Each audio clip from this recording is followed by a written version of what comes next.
नमस्कार, मैं पंडित संजय गिल्लिया शास्त्री स्वागत करता हूं आपका अपने YouTube चैनल पर। कई माताएं बहनें प्रश्न पूछती हैं कि शास्त्री जी, क्या सारे नियम शास्त्रों के वो पत्नियों के लिए ही हैं क्या?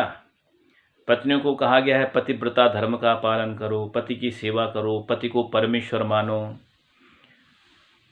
पति के चरण दबाओ और पति के उठने से पहले उठ जाओ, पति को पहले खिलाओ फिर खाओ। ये सारे नियम क्या पत्नी के लिए, पति के लिए कुछ नहीं है? पति लोग इसका गलत फायदा उठाते हैं और पत्नियों को ताना देते हैं, तो क्या नहीं, ऐसा नहीं है। पत्नी का अधिकार तो शास्त्रों ने ज़्यादा बताया है।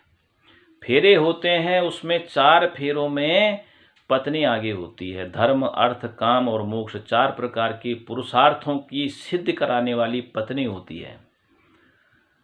और किसी भी यज्ञ को सफल बनाने में पत्नी का महत्व बहुत बड़ा होता है। पत्नी अकेली पूजा कर सकती है, लेकिन पति पूजा अकेला नहीं कर सकता। यानी कोई भी सिद्धि प्राप्ति करनी है, मोक्ष की प्राप्ति करनी है, कोई भी अर्थ की प्राप्ति करनी है, तो पत्नी का साथ होना जरूरी है। और पत्नी ही घर को स्वर्ग अथवा नरक बना सकती है। तो पत्नी का महत्व शास्त्रों ने ज़्यादा बताया है। यत्र नार्यस्तु पूज्यन्ते रमन्ते तत्र देवता। मनुस्मृति कहती है कि जिस घर में स्त्रियों की पूजा होती है, स्त्रियों का सम्मान होता है, उस घर में ही देवताओं का वास होता है, वहीं देवता लोग बसते हैं। आप कितना पूजा पाठ, यज्ञ, अनुष्ठान, जप तप, हवन, साधन, भजन कर लीजिए, लेकिन यदि घर में पत्नी दुखी है, आपने पत्नी को दुखी कर रखा है, पत्नी को समय पर आप खर्च पानी नहीं देते, पत्नी के लिए कमी करते हो, अपने आप तो अपने मौज मस्ती कर रहे हो, शराब आदि पी रहे हो, और घर में पत्नी दिक्कत में है, तो उस घर में लक्ष्मी का वास नहीं हो सकता।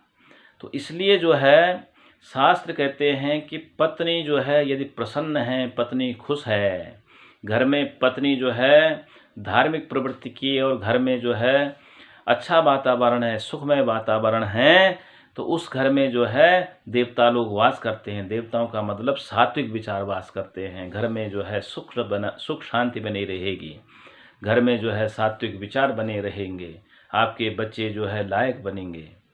तो इसलिए शास्त्रों में तो पत्नी के महत्व को बड़ा बनाया गया है, बड़ा बताया गया है। तो उसमें ऐसे कोई सोचने की बात नहीं है कि पत्नी को, वो तो नियम बनाए हैं शास्त्रों ने। देखो, किसी भी चीज़ को समझने के लिए, किसी भी गाड़ी को चलाने के लिए, जीवन की गाड़ी को चलाने के लिए नियम बने होते हैं। देखो, स्कूल है, स्कूल में बच्चे जाते हैं, उनके लिए एक नियम होता है कि भैया आपने इतने बजे आना है, ये ड्रेस पहन के आनी है, इतने बजे छुट्टी होगी। अब बच्चे ये कहें कि हम जब मर्जी आएँ, जब मर्जी जाएँ, नहीं चल सकता। कोई नौकरी करते हो आप, तो नौकरी में एक नियम बना होता है कि इतने बजे आना है, इतने बजे जाना है, इतना काम करना है, सब कुछ फिक्स होता है। तो ऐसे ही जब हमारे जीवन की गाड़ी चल रही है, वैसे भी संसार की अब जब गाड़ी चलाते हो, तो उस गाड़ी को चलाने के लिए भी नियम होते हैं कि भाई कितने की स्पीड से गाड़ी रखनी है, किस लाइन में चलना है, कैसे चलना है, सब कुछ नियम बने हैं।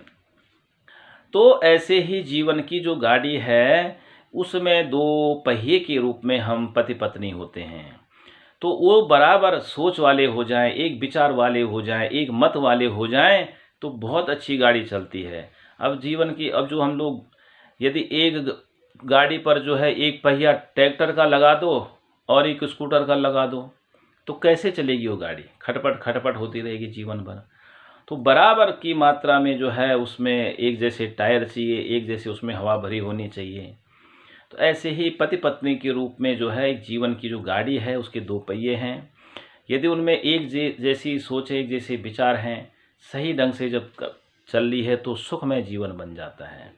तो इसलिए कोई छोटा नहीं है और न कोई बड़ा है, सम है।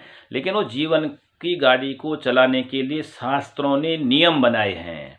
तो वो नियम को यदि हम उस नियम के अनुसार चल रहे हैं, कई माताएं बहनें कहती है, साहब हमें से क्यों कहा गया कि आप घर में रहिए, या आप सेफ रहे, वो तो देखो कोई भी चीज़ है, लक्ष्मी, उसको ग्रह लक्ष्मी कहा गया है, तो लक्ष्मी को हमेशा संभाल के रखना पड़ता है। आप रुपए पैसे हैं सड़क में फेंक दो, कोई ना कोई उठा लेगा उसको।